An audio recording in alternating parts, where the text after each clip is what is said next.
Selamat sore teman-temanku semuanya, dimanapun kalian berada.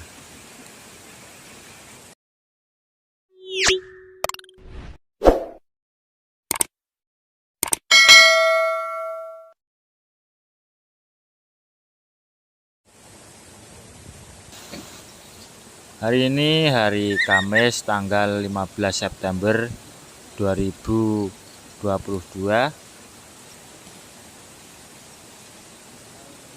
Semoga teman-teman selalu dalam keadaan yang sehat dan selalu dimudahkan dalam mencari rezeki.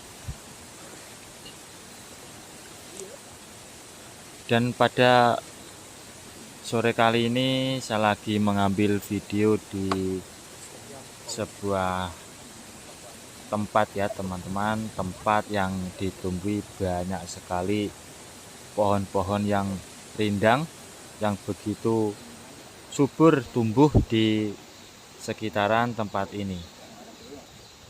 Dan kita juga dapat melihat ada aliran air ya, aliran air yang digunakan oleh warga untuk mengairi sawah ya, karena di tempat ini dekat dengan area persawahan.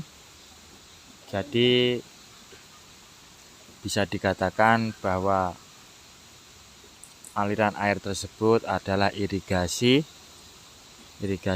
sawah ya.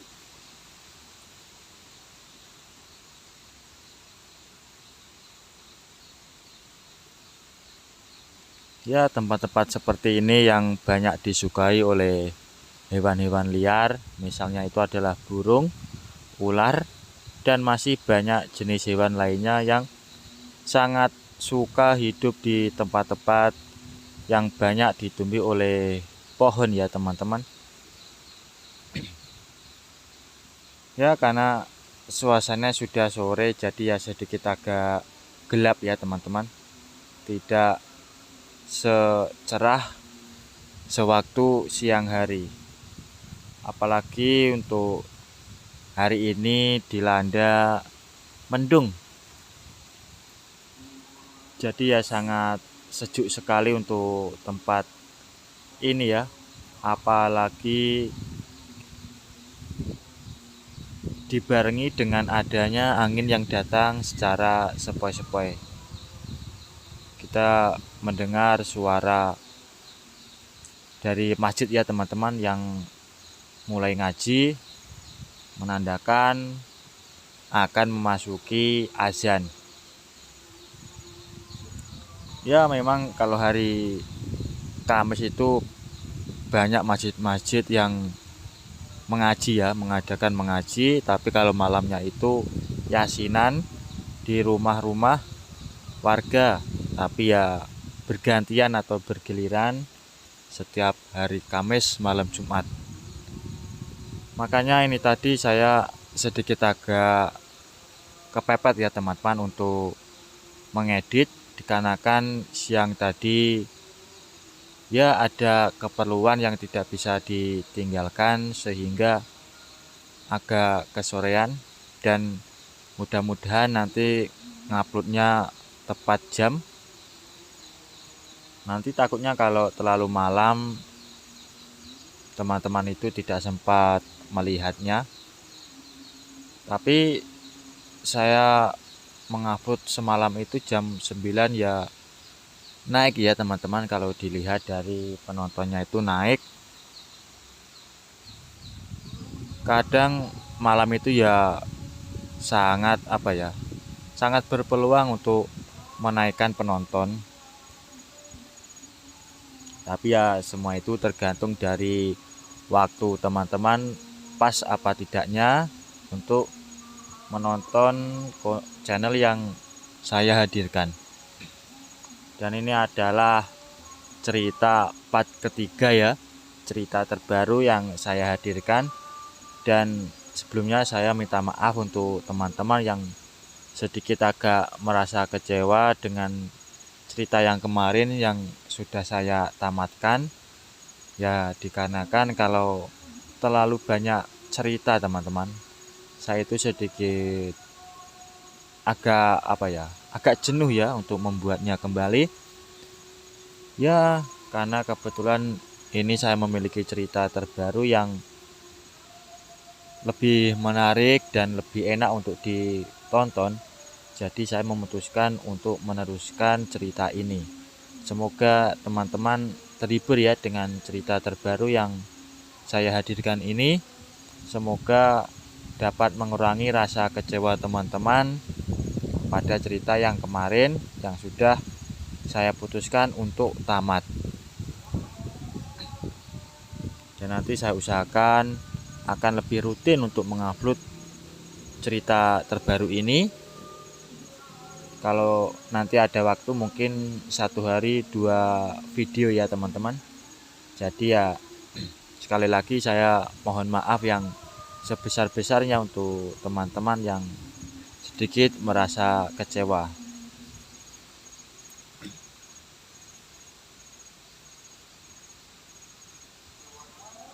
Di sini saya lagi mengambil video sendiri ya teman-teman. Ya karena tidak ada yang bisa diajak dan rata-rata teman saya sekarang ini banyak yang membeli video dari luar daerah. Kalau saya sebenarnya ya lebih suka untuk mencari video sendiri daripada membeli ya, karena kalau kita mengambil video sendiri atau mencari video sendiri itu kita bisa memastikan cantik apa tidaknya pemandangan tersebut. Jadi kalau membeli itu nanti bisa-bisanya videonya itu sama karena mereka belum tahu apa yang dibolehkan dan tidak dibolehkan oleh YouTube pada konten-konten seperti ini. Dan sebenarnya kami di sini tidak menjual video, hanya cerita teman-teman. Tapi karena sudah banyak yang mengalami yang namanya konten atau konten berulang ya. Jadi ya harus disertai dengan pemandangan latar belakang yang sangat cantik seperti ini dan tentunya berbeda dengan yang lain.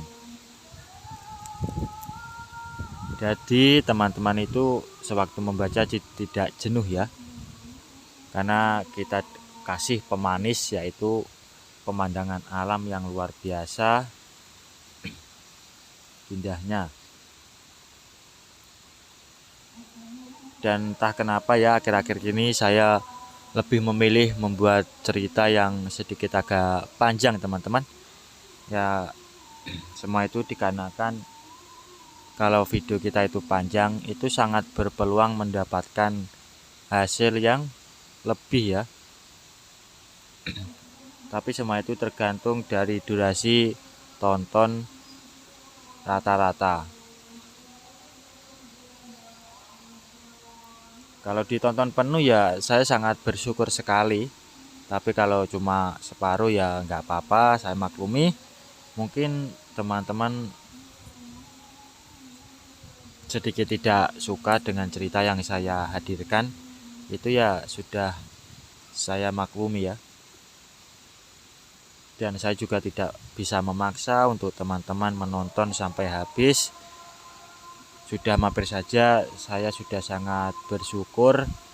Dan yang penting kalau ada iklan jangan di skip ya teman-teman, supaya bisa menambah rasa semangat saya untuk menghadirkan cerita terbaru kembali.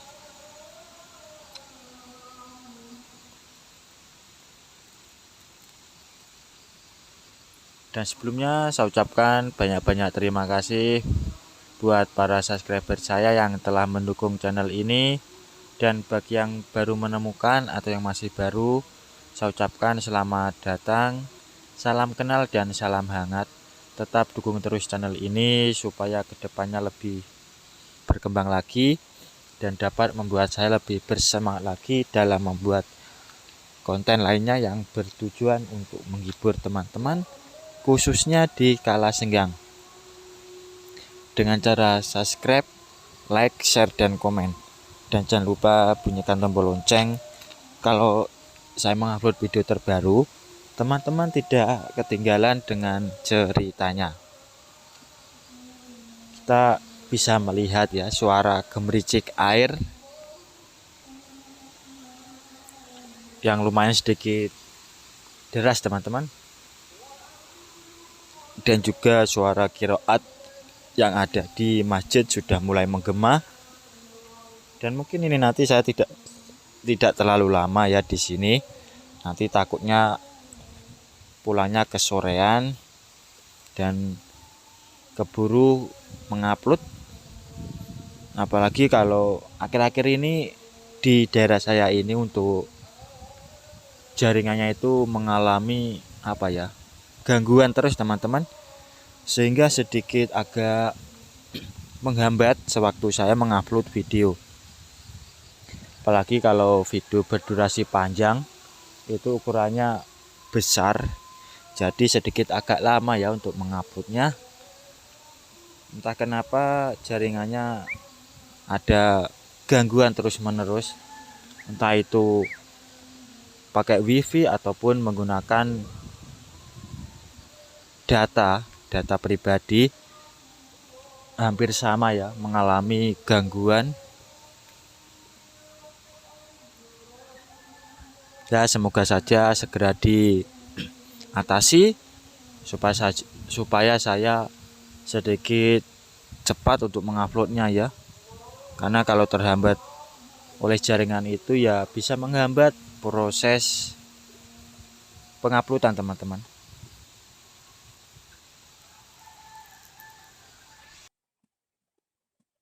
Ini saya lagi berada di tempat persawahan ya teman-teman. Di sini sudah ditanami padi kembali, begitu sangat hijau dan mampu membuat mata kita itu sedikit menjadi lebih segar dan fresh ya, karena yang hijau-hijau seperti ini memang enak untuk dipandang mata, sedikit mengobati dari penatnya kehidupan setelah melewati hari-hari yang bisa dikatakan sangat sibuk, entah itu dalam mengedit ataupun dengan hal yang lainnya. Karena kita juga perlu membuat pikiran kita itu lebih jernih ya, supaya sewaktu membuat cerita itu alur ceritanya mampu membawa sang pembaca itu ke dalam alur ceritanya.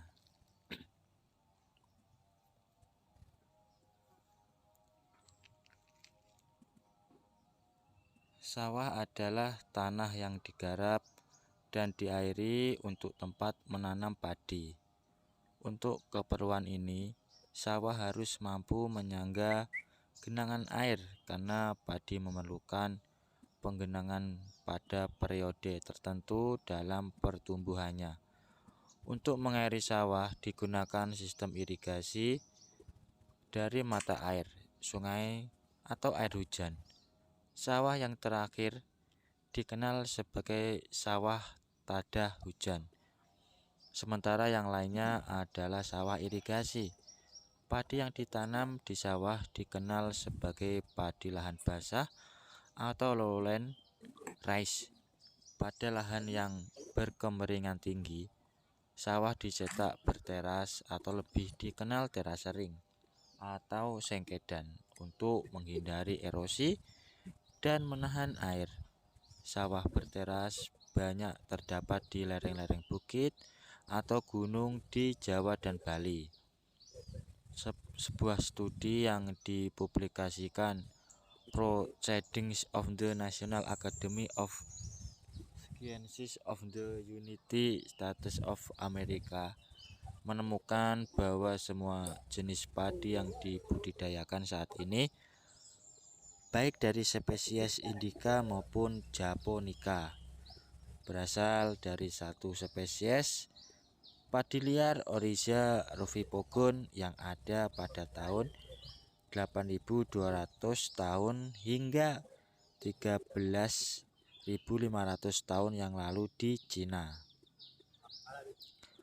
Padi sawah dibudidayakan di berbagai negara seperti Bangladesh, Cina, Filipina, India, Indonesia, Iran, Jepang, Kamboja, Korea Selatan, Korea Utara, Laos, Malaysia, Myanmar, Nepal, Pakistan, Sri Lanka, Taiwan, Thailand, dan Vietnam. Padi sawah juga ditanam di Eropa seperti di Piedmont, Italia, dan Camargue, Prancis. Sawah merupakan salah satu sumber utama emisi antara 50 hingga 100 juta ton gas metana per tahun. Sebuah studi menunjukkan dengan mengeringkan sawah untuk sementara sambil mengaerasikan tanah bermanfaat untuk mengganggu emisi gas metana dan juga meningkatkan hasil padi. Para pakar arkeologi sepakat bahwa pembudidayaan di lahan basah berawal di Cina. Bukti keberadaan sawah padi pertama ditemukan bertanggal 6.280 tahun yang lalu berdasarkan penanggalan karbon dari biji padi dan materi organik tanah yang ditemukan di situs Kaudun di Kusan County. Di sebuah situs Neolitik di Kaukisan, arkeologis melakukan penggalian dan menemukan sebuah lokasi yang dipercaya dulunya merupakan sawah.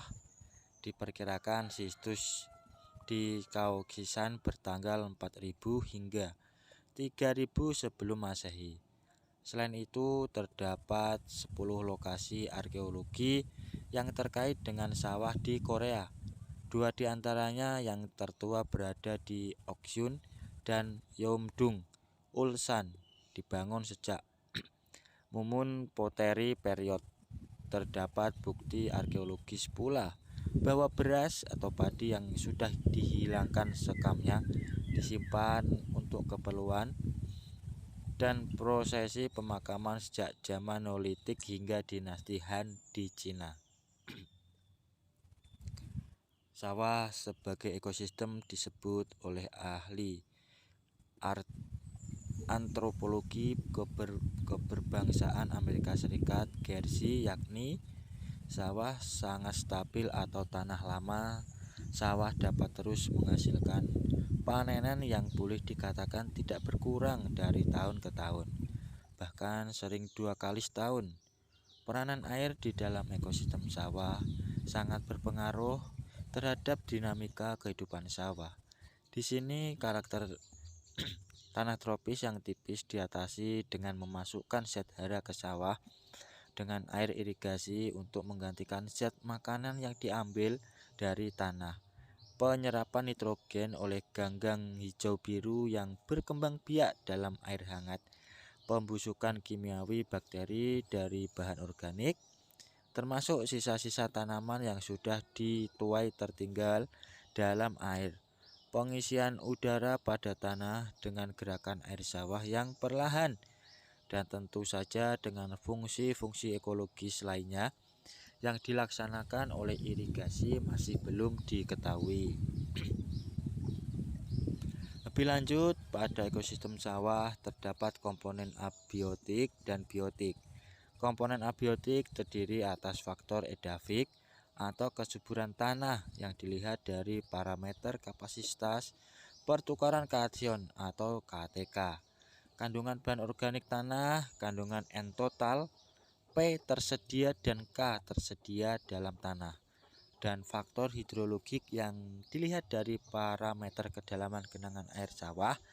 Sedangkan komponen biotik ekosistem sawah dilihat dari parameter keragaman hayati, populasi hama, dan musuh alaminya.